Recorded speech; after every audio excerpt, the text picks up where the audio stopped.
Samajwadi party के कार्यकर्ताओं व नेताओं ने इटावा में हुए कथावाचकों पर अन्याय को लेकर भाजपा पर गंभीर आरोप लगाए। नमस्कार, आगाज टाइम्स देख रहे हैं आप। मैं हूं आपके साथ पलक शर्मा। आइए रुक करते हैं इस खबर की ओर। हमारे संवाददाता समीर खान ने उत्तर प्रदेश के इटावा जिले में कथावाचकों के ऊपर हुई एफआईआर को लेकर लखनऊ सपा मुख्यालय पर समाजवादी पार्टी के कार्यकर्ताओं से खास बातचीत करी। सपा कार्यकर्ताओं ने भारतीय जनता पार्टी पर पीडीए के साथ अन्याय करने का आरोप लगाया और कहा, उत्तर प्रदेश की जनता भारतीय जनता पार्टी की सरकार से त्रस्त हो चुकी है। जिस तरीके से भारतीय जनता पार्टी सच बोलने वालों को जेल में डालकर उनकी आवाज दबाने का काम करती है, शिक्षा, रोजगार, स्वास्थ्य व्यवस्थाओं की बदहाली को लेकर उत्तर प्रदेश की जनता ने ठाना है कि इस बार समाजवादी पार्टी की 2027 में सरकार बनाएगी और अखिलेश यादव मुख्यमंत्री बनने के बाद उत्तर प्रदेश का विकास करेंगे। और क्या कुछ कहा, सुनिए इस वीडियो में। जाति है कि जाति नहीं, इसी पे ज़्यादा बात करने के समाजवादी पार्टी के कुछ कार्यकर्ता हैं, उनसे हम बात करेंगे। जिस तरीके से कथावाचक के ऊपर हमला हुआ, एफआईआर दर्ज हुई, 4 लोगों की गिरफ्तारी हुई, कथावाचक को अखिलेश यादव ने अपने कार्यालय में बुलाया, प्रेस कॉन्फ्रेंस करी, उसका समर्थन किया, उसको सम्मान दिया और इनाम दिया। उसके बाद शाम को कथावाचक के ऊपर मुकदमा दर्ज हो जाता है। देखिए, आपका शुक्रिया और आगाज टाइम्स का शुक्रिया। जो प्रश्न आपने हमसे किया है, इसमें एक शेर के साथ मैं अपनी बात की शुरुआत करूंगा। मुरझाए कोई फूल तो गुलदान रो पड़े, मुरझाए कोई फूल तो गुलदान रो पड़े, एक शख्स मारा जाए तो इंसान रो पड़े। ऐसी फजा बनाओ मेरे देशवासियों, ऐसी फजा बनाओ मेरे देशवासियों, हिंदू का घर जले तो मुसलमान रो पड़े। जिस तरीके से उत्तर प्रदेश की योगी हुकूमत सिर्फ बदले की भावना से, क्योंकि अगर अखिलेश यादव जी उनको अपने कार्यालय, उनका सम्मान और उनको जख्म पर मरहम लगाने का काम न किया होता तो शायद उनके खिलाफ मुकदमा ना लिखा गया होता, कथावाचक के खिलाफ। लेकिन वो परिवार कह रहा है इन्होंने छेड़छाड़ करी थी, अपनी जात छुपाई थी। अब कुछ न कुछ करने के लिए तो कहना ही पड़ेगा। हुकूमत, सियासत पूरी तरीके से, कोई भी धर्म को मानने वाला इंसान हो, कथावाचक हो या कोई मौलाना हो या कोई आलिम हो या फाजिल हो या धर्मगुरु हो, जो भी शिक्षित हैं, जो वो अपने धर्म की चीज़ें उनको मालूमात हैं, उनका बखान करना कहीं से कोई बुराई नहीं है। ये सिर्फ जो मानवतावादी लोग ये जिस तरीके से कथावाचक के ऊपर मारपीट, जो चुटिया काट लेना, बाल मुंडवा देना, उसके बाद एक महिला का यूरिन फेंकवा देना करके, ये निहायत गलत बात है। मैं तो आपके चैनल बड़ी जिम्मेदारी से बात कह सकता हूँ, इस हिंदुस्तान में संविधान के दायरे में रह करके हर इंसान को अपनी बात कहने का अधिकार है। लेकिन जिस तरीके से सामंतवादियों ने उन लोग कथावाचक टीम के खिलाफ वहाँ चक्र रच करके जात किसी को छिपाने से, जात किसी को न बताने से, अरे ज्ञानदाता वो है नहीं है। मैं आपके चैनल कर रहा हूँ कि उनको ज्ञान बिना मालूम हुए थोड़े न जाके कथा करने लगे।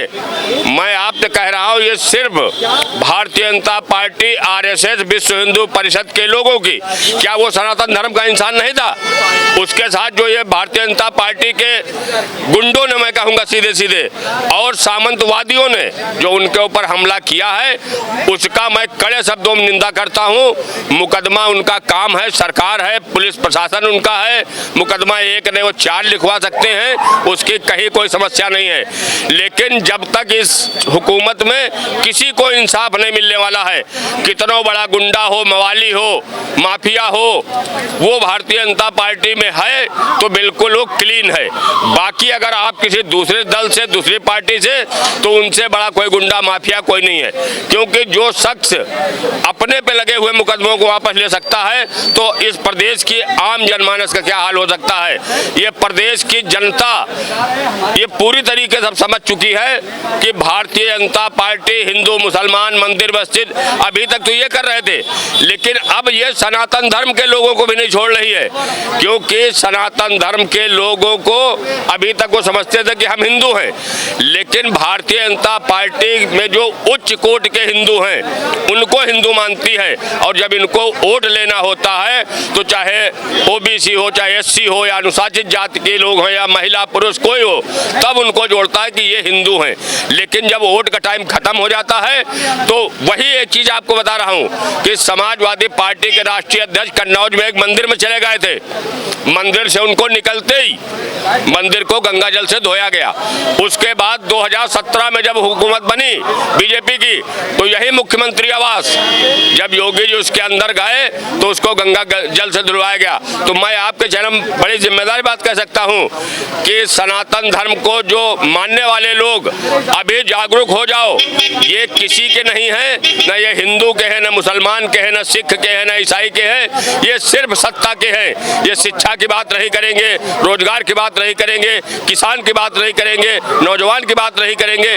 इनको पूरी तरीके से मालूम हो गया है कि हम धर्म की रोटियां सेक करके सियासत में आए हैं, उसी से इनका काम चल रहा है। उनसे बात करेंगे और भी लोग हम उनसे बात करेंगे और जानेंगे जिस तरीके से ये कथावाचकों के ऊपर हमला हुआ, उनके ऊपर कल FIR दर्ज हो गई है ना जात छुपाने को लेकर और छेड़छाड़ को लेकर कि उन्होंने अपनी जात छुपाई, फर्जी आधार कार्ड बरामद हुआ था, ऐसा कहना है। फर्जी आधार कार्ड जो मैंने वीडियो के माध्यम से देखा, कथावाचकों से पूछा, पहले कोई फर्जी आधार कार्ड भी नहीं था। कल से तो ये भी बोल रहे हैं कि उनकी छेड़खानी भी की महिलाओं की, लेकिन ऐसा कुछ नहीं है, ये झूठ बोल रहे हैं। कथावाचकों के साथ बहुत अन्याय हुआ है, ऐसा अन्याय इनको नहीं करना चाहिए। अखिलेश भैया ने बहुत माना है, ब्राह्मणों को बहुत सम्मान मिला है, हमारे यहाँ भी ब्राह्मण जिला अध्यक्ष हैं, सब कुछ है, इतना सम्मान देते हैं, लेकिन सब ब्राह्मण एक जैसे नहीं होते हैं। जो इन्होंने किया है ये बहुत गलत किया है। उनको रास्ते में रोक के उनकी चोटी मुड़ाई, बाल मुड़ाई, नाक रगड़ाई, सब कर्म करने के बाद आखिरी में जो है ये सोचते हैं कि पूरा बैकवर्ड और पूरा SC समाज आज एकजुट हो रहा है, तो इसलिए जो है एक नया फंडा निकालते हैं कि इन्होंने जाति छिपाई और इसके बाद इन्होंने महिलाओं के साथ ये किया। ये गलत है, ये इन्हें ऐसा नहीं करना चाहिए। अगर इन्होंने किया है तो मैं कहना चाहता हूँ पूरे समाज से कि जैसा इन्होंने किया ऐसा इनके साथ होना चाहिए, और इसमें ब्राह्मणों को भी आगे आना चाहिए, जिसमें से ये मतभेद ना हो। जो ब्राह्मणों को मानते हैं लोग, तो अगर ये नहीं करेंगे तो इनको मानेंगे नहीं। इसमें ब्राह्मणों को भी कहना चाहिए कि आपको ऐसा करने का अधिकार नहीं, हिंदू हैं, हिंदू में कोई जाति नहीं है। अगर बीजेपी कहती है हिंदू हिंदू, तो हिंदू में जाति नहीं, तो क्या हो रहा है? यादव भी कह सकता है, पाल भी कह सकता है, मौर्य भी कह सकता है, हर समाज के लोग कथा कह सकते हैं। ये गलत है। भगवान के लिखी हुई पुस्तकें जो हैं अपनी वाणी से सबको ही कह सकता है, और जो कह सकता है वही संत महात्मा सब कुछ है। कोई ब्राह्मण नहीं, ना कोई यादव, ना कोई मुसलमान, कोई कुछ नहीं है। मैं समाजवादी पार्टी उनके साथ खड़ी होगी, समाजवादी पार्टी पूरी तैयारी से उनके साथ खड़े होगी, और बैकवर्ड के लोग और SC समाज के लोग भी उनके साथ खड़े होंगे, जिससे आज इनके साथ हो रहा है कल दूसरे के साथ अत्याचार ये ना होना पाए। ऐसा उनको नहीं करना चाहिए। जैसा वो किया है उनको जो है इतनी अगर सजा नहीं मिलेगी, अगर पूरा एकजुट नहीं होंगे, सजा नहीं मिलेगी, तो दोबारा फिर ऐसे हिम्मत पड़ जाएगी। बहुत ऐसे अत्याचार हो रहे हैं। ठीक है, और लोग भी हैं उनसे बात करेंगे। भाई साहब और हैं, भैया क्या लग रहा है PDA से भाजपा जड़ी हुई है? बहुत ज़्यादा डरी हुई, घबराहट है। इसी वजह से वो जो इस तरीके की घटनाएं हो रही हैं उत्तर प्रदेश के अंदर, लोग बेलगाम हैं। इसी वजह से माननीय अखिलेश यादव जी ने जो 2024 में PDA के आधार पर चुनाव लड़ा था और जो एक सफलता प्राप्त की थी, तो उसको 27 को देखते हुए वो डरे हुए लोग हैं, वो घबराहट है, इसलिए वो घटना कर रहे हैं और खुली छूट दे रहे हैं, और ऐसे लोगों पर कार्रवाई अब तक नहीं हो रही। आज अखिलेश यादव ने फिर प्रेस कॉन्फ्रेंस बुलाई थी, आप लोग यहाँ पहुँचे, मीडिया के से उन्होंने बात करी, और गोरखपुर इस तरीके से माता प्रसाद पाणे के ऊपर हमला हुआ उसको लेकर बोला, क्या लग रहा है हमला जो उनके ऊपर हुआ है सही है? सर इसके लिए सर मैं जो हो रहा है, अखिलेश यादव जो भी करेंगे बहुत अच्छा करेंगे, हम लोग उनके समर्थन में हैं। जय हिंद। ठीक है, हम और लोगों से बात करने की कोशिश करेंगे। यहाँ पर एक भाई साहब और खड़े हैं, उनके पास चलते हैं। क्या लग रहा है 27 में समाजवादी पार्टी वापस आ गई? 27 में समाजवादी पार्टी जा रही है, लेकिन कैसे? कार्यालय से कि जन जन से? कार्यालय से, जन से, सब लोग तो तैयार होता है। PDA दिखेगा? दिख रहा है कि दिखेगा? दिख ही रहा है PDA। 24 में तो फार्मूला चल चुका है, फार्मूला चल चुका, दिख ही रहे हैं आप। और 27 में दोबारा चल पाएगा? एकदम 100% चल जाएगा। जाति है कि जाति नहीं? जिस तरीके से कथावाचकों के साथ मारपीट हुई थी उनके ऊपर भी कल एफआईआर दर्ज हो गई। हाँ तो बताइए क्या है इसमें, क्या गलत है कि सही, पहले आप बताइए। नहीं तो ये कहा गया ना कि उनके पास जो आधार कार्ड था वो दूसरी जाति बना के रखा था, फर्जी था वो। ये तो गलत बात है ना, ये सब गलत है। तो लोग बताए थे कि नहीं हम लोग यादव हैं, ये सब गलत बातें कर भाई। तो दिखा आधार कार्ड तो दूसरी जाति, अभी तो दिखा रही, जो लेडीज दिखा रही है कि हमारे साथ लोग छेड़खानी किए हैं, बताइए क्या हम लोग माना जाएगा, गलत है कि नहीं बताइए अपने हिसाब से। का कहना है कि छेड़खानी की और जाति बदल के हमारे यहाँ कथा करने आए थे। नहीं लोग कहे होंगे तब ना, जाति क्या बदल देंगे ये लोग, जो कह रहे थे शुरू से कहते कि हम लोग यादव है। 2 आधार कार्ड लगना कहाँ तक सही है? अब इसके बारे में तो नहीं कुछ तो पता कि क्या सच्चाई है, क्या क्या कहना था? को छोड़िए, अब आप वास्तविकता जानिए। आप पेपर से जुड़े हो, मीडिया से जुड़े हो, ये धूर्त नंबर 1 के हैं व्यवस्था। हम हाईली क्वालिफाइड हाई कोर्ट में एडवोकेट हैं, 5 विषय में डिग्री है और बौद्धाचार्य हूँ और किताब भी लिखता हूँ। ये पीडीए एक विचारधारा है। इस देश में चाहे जिस वर्ग में आप हों, आपका नाश होना निश्चित है। ये मनवादी व्यवस्था देश को फिर गुलाम बनाना चाहते हैं। आप नोट करिए, Chandravali Patel advocate, high court Allahabad. यह देश गुलाम, अब हम आपसे पूछ रहे हैं एक देश गुलाम क्यों हुआ? अब आपसे मैं पूछ रहा हूँ, यह देश हजारों साल तक विदेशियों का गुलाम रहा और बड़े बड़े बुद्धिमान, बड़े बड़े पढ़े लिखे रहे और कुल देवी देवता रहे इनके, हनुमान जी, शंकर जी, गणेश। हम मानव को आपको ईश्वर मानते हैं, कोई देवी देवता मतन। ये पिछड़े दलित और देश के तमाम लोग मूर्ख हैं। आप नोट करिए, मूर्ख, इनके अंदर विवेक शक्ति नहीं है। ये नहीं करते कि किसको भगवान के, भगवान ये है, ये देश की जनता। इन्हीं को बढ़िया भोजन, बढ़िया शिक्षा, बढ़िया आवाज़, बढ़िया करो। और विश्व में लिया महामना गौतम बुद्ध का ये दर्शन है। चीन ने ले लिया, अमेरिका को भी घबरा दिया, जापान ने ले लिया, कोरिया ने ले लिया, तमाम विश्व के 60-62 देशों ने हमारे विचारधारा को लिया ना। हमारे बाबा के, भारत के बाबा विश्व गुरु थे ने। ये धूर्त लोग, क्योंकि हमारे लोग कम पढ़ते हैं, मैंने अपने भाषण में कहा, मैंने एक किताब लिखा बुद्ध की प्रासंगिकता। ये किताब अभी विमोचित हुई है। तो अब आप समझिए वास्तविकता, अगर वास्तविकता आपको देना हो तो हमारा नाम नोट करके बताइए। ये देश के दुश्मन, मानवता के दुश्मन, देश को गुलाम बनाने वाले कौन हैं? ये जिनकी व्यवस्था है और आज और काम कर रहे हैं। अच्छा, हम यादव हों, पटेल हों, पंडित है, कहाँ है पंडित? पंडित में क्या दम है? ठाकुर में क्या है बताओ? आप बिंद हैं, केवल हैं, इंसार चमार पासी, कहाँ है? किस आसन से? 2 पैर, 2 आँख, 2 हाथ, दिमाग। ये धूर्त लोगों ने बना दिया और मूर्ख मानता चला गया। 2 ही व्यवस्था है, एक धूर्त, एक मूर्ख।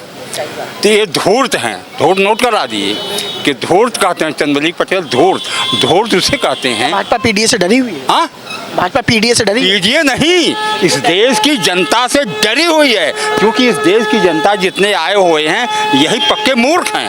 मैंने मंचों से कहा तुम्हारी मूर्खता है, माला है या में भाने हैं। इससे देश का विकास होगा। खूब खाओगे, खूब पढ़ोगे, खूब वैज्ञानिक सोच होगी। ये वैज्ञानिक सोच वाले नहीं हैं। बता दिया, हमें राजनीति की बात बाद में होगी, पर इनकी धूर्ताई सामाजिक स्तर से हो, वैचारिक स्तर से हो, सांस्कृतिक स्तर से। हिंदू क्या है? हिंदू है क्या मान? धूर्तों का धंधा हिंदू। अरे इंसान तो कहो भैया, इंसान पैदा हुए थे कि हिंदू और मुसलमान और जैन पैदा होता। आप बताओ, आप पत्रकार हो, छापो, और जो छापना हम बोलेंगे 1 घंटा बोलेंगे और छाप दो पूरा।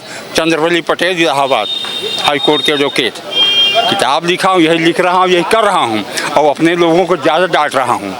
अपने लोगों को सबसे ज़्यादा तुम्हारी गंदी व्यवस्था की वजह से वो शासन में है। बस तुम्हारी गंदी व्यवस्था, तुम गुलाम हो, तुम गुलाम हो ना तो पैदल हो जा। तुम मंदिर में लाइन लगाए हो नालायक। अरे मंदिर में पथरा की मूर्ति है। धर्म भी तो जरूरी है। हाँ? धर्म भी तो जरूरी है। कौन धर्म है? इंसानियत की बात करना ये धर्म है। धर्म की भाषा आप जानते नहीं। धर्म क्या है? धम्म है, आचरण है, सदाचरण है, मानव सेवा है, विद्या है, ज्ञान है, इसको धर्म कहते हैं। धर्म अंधविश्वास नहीं है, धर्म बेवकूफ़ बनाना नहीं है। क्योंकि हमारे लोग मूर्ख हैं, इसमें महिला पुरुष सब। धर्म क्या है? What it mean religion? Religion नहीं, धम्म है, सदाचरण है, सदाचरण ही धम्म है। अच्छा खाओ, चोरी बेईमानी धूर्ताई न करो, शराब न पियो, तमाम चीज़ आचरण हम लोग पढ़ाते हैं। हम बौद्धाचार्य हैं, पढ़ाता हूँ। अरे बाप रे साहिब, तो ये चूँकि अभी तक ये मूर्ख लोगों को पढ़ाना पड़ता है। अभी हम पढ़ाएंगे। ये जितने लोग इकट्ठे हुए हैं इसमें कुछ ही लोग हैं। अब उसके बाद इनकी व्यवस्था चल नहीं करेगी। ये देश से बाहर निकलेंगे या तो गौतम बुद्ध की व्यवस्था स्वीकार करेंगे। गौतम बुद्ध की व्यवस्था जो स्वीकार कर लेंगे, ये देश अमेरिका चीन से आगे निकल जाए। सीधी एक लड़ाई है। योगी बाबा कहते हैं कि महिला सुरक्षा है। हमारे राज्य में महिला सुरक्षित है। रात के 12 बजे निकलती है तो अपने आप को सुरक्षित महसूस करती है। आप एक महिला हैं, क्या कहेंगे? बाबा झूठ बोलते हैं। कहाँ झूठ बोलते हैं? बाबा बिल्कुल झूठ बोलते हैं, सरासर झूठ बोलते हैं। महिला कहीं सुरक्षित नहीं है बाबा के राज में। सबसे ज़्यादा यदि महिलाओं का उत्पीड़न हुआ है तो बाबा के राज में ही हुआ है। अभी तक हमने कभी अपने इतिहास में नहीं सुना था कि वो जो हाथरस का सबसे पहला कांड हुआ था कि रात में महिला को जलाया गया हो।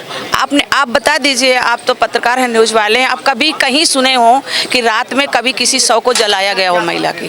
बाबा के राज में ये हुआ। 5 साल की लड़की के साथ बलात्कार होता है, 2 साल की लड़की के साथ बलात्कार होता है। कैसे कह सकते हैं बाबा की महिला सुरक्षित है? महिला बिल्कुल सुरक्षित नहीं है। महिला तो हमारे नेताजी के ज़माने में सुरक्षित थी। मुझे एक बार नेताजी की बात तो याद आ रही है कि जब मैं नेताजी के पैर छू रही थी तो नेताजी ने मेरा हाथ पकड़ लिया था और कहा था, अरे तू भी मेरे पैर छुएगी क्या? तू तो मेरी बेटी की उम्र की है। तो मैं ठीक ठाक दिखती थी, अच्छी थी, सब कुछ थी। वो नेता थे, वो मुझे पैर छुआ लेते, उनको अच्छा लगता, लेकिन उनको मेरे से पैर छुआने में अच्छा नहीं लगा। उन्होंने कहा तू मेरी बेटी की तरह है। तब से मैं नेताजी का सम्मान करती हूँ कि नेताजी जैसे महिलाओं को इज्जत देते थे, एक अच्छी खासी महिला को वो अपनी बेटी बना लेते थे और बेटी की तरह सम्मान देते थे। इनको नेता कहते हैं। योगी बाबा तो झूठ बोलते हैं। और देखो, झूठों की सरकार है, आप भी जानते हैं, हम भी जानते हैं कि जुमलेबाजों की सरकार है, झूठों की सरकार है। अब ये है कि जब सारी चीज़ें चरम सीमा पे आ चुकी हैं तो हम लोग अब अपनी लड़ाई लड़ने के लिए निकल चुके हैं। अब हम अपने पूर्वजों को याद करते हैं। मेरा नाम पटेल नीता सचान है, मैं समाजवादी पार्टी से प्रदेश महासचिव हूँ। लेकिन अभी तक जो हम लोग देख रहे थे, जैसे आज हमारे जनक, जो हमारे आरक्षण के जनक हैं, छत्रसाल साहू जी महाराज की 121वीं जयंती हम लोगों ने मनाई है। अब परिवर्तन होने जा रहा है। क्यों? कि जब हम लोग परेशान हो, कहीं हमारा आरक्षण हमें नहीं दिया जाए। 33% की बात तो इन्होंने कह दिया है, लेकिन कहाँ है 33%? 33% आरक्षण लागू करते करते इनको 27 भी जीत लेंगे, ये 29 भी जीत लेंगे, तब तक ये लागू नहीं करेंगे। इनको जब कोई इलेक्शन जीतना होता है तो हर तरफ कोई एक जुमला ले आते हैं कि लोगों को बस दबाने के लिए और महिलाओं को। जैसे उन्होंने एक वहाँ पे यूपी में महिलाओं के लिए एक छोटी सी वो चीज़ लेके आए और महिलाओं को इम्प्रेस कर दिया। ये तो सब हमारे नेताजी की देन थी, जो उन्होंने महिलाओं के लिए इतना सारे काम किए। नेताजी से अच्छा कोई काम नहीं करता। उनके नक्शे कदम में चलकर हमारे जो माननीय जी ने आज जो पीडीए का एक कदम उठाया, ये तो 100 गुना और आगे निकल गए नेताजी के। पीडीए 2024 में दिखा, असर दिखा, धरातल पे दिखा। कई सीटें ज़्यादा आप लोग जीते इस बार और भाजपा को हार का सामना करना पड़ा उत्तर प्रदेश में। क्या लग रहा है 2027 में पीडीए काम आएगा? क्यों लगातार पीडीए आएगा? बिल्कुल आएगा। ये जनता हमारी जाग गई, पीडीए हमारा जाग गया तो हमें कोई हराने वाला नहीं। भाजपा कह रही है आप लोगों ने पीडीए करके छल की जनता से। नहीं, क्यों छल किया भाई? पीडीए का मतलब क्यों छल किया? पीडीए तो पीडीए, इसमें छल की क्या बात है? छल से तो तुम करते हो ना, झूठ से तो तुम करते हो ना। हम कहाँ छल कर रहे हैं? हम तो पीडीए हैं। वो पीडीए बैकवर्ड, दबे कुचले लोग, अल्पसंख्यक वो लोग हैं जिनको कुछ मिलते ही नहीं है। हमारा आरक्षण खा लेते हो, किसी तरह का हमें आरक्षण नहीं मिलता। हमारी नौकरी 2 करोड़ लोगों को नौकरी देने का वादा करते थे, कहाँ गई नौकरियाँ? युवाएं सब बेरोजगार घूम रहा है। महिलाओं के पास भी कुछ काम नहीं है। क्या काम है हम लोगों के पास? पढ़ी लिखी महिला घूम रही है, उसको भी कहीं नौकरी है क्या? शिक्षा मित्रों को आपने बेकार कर दिया। अरे जहाँ आरक्षण होना चाहिए, जहाँ पे खाली पड़ी सीटें, वहाँ तो तुम भर्तियाँ नहीं करा रहे हो। क्या हमें दोगे? तुम्हारी नीयत और नीत दोनों अच्छी नहीं है जो सरकार चली रही है। इवन मैं कहूँ कहूँ कि वो महिलाओं को, मैं नेता की बात कहूँ जो कहते हैं हम चौकीदार हैं, हम झोला लेके आएंगे, झोला लेके चले जाएंगे, या मैं चाय बेचता था, ऐसा कहीं कुछ नहीं था। वो सबसे बड़े ढोंगी हैं जिन्होंने अपनी बीवी को सम्मान नहीं दिया, तो हमें महिलाओं को क्या सम्मान देंगे। अब बाबा के पास तो कोई महिला ही नहीं है, वो क्या जाने महिला सम्मान होता क्या है। ठीक है, तो किस तरह की सरकार है आप समझ सकते हो। महिलाओं की बात करना बिल्कुल नाइंसाफी है उनके लिए। वो यदि करते हैं तो महिला की और बेइज्जती होती है। एक आखिरी सवाल करेंगे, कम शब्दों में आपसे हम जवाब चाहेंगे। आप पटेल समाज से आती हैं, क्या लग रहा है 27 में पटेल समाज समाजवादी पार्टी के साथ आएगा, इंडिया गठबंधन के साथ आएगा? 100% आएगा, क्योंकि पटेल समाज को ये लग गया है। अभी एक बात होती है टचेबल नॉन टचेबल। जो टचेबल पटेल समाज था वो तो पहले बीजेपी को ढो रहा था, लेकिन उसको भी आज समझ में आ गया है कि कम से कम वहाँ हमें क्या है, एक चेहरा बना दिया जाता है, पूरे समाज का वोट ले लिया जाता है। वहाँ कुछ नहीं है, वहाँ पे एक रबर स्टम्प बना के रखा जाता है समाज को दिया क्या है उन्होंने, बीजेपी वालों ने।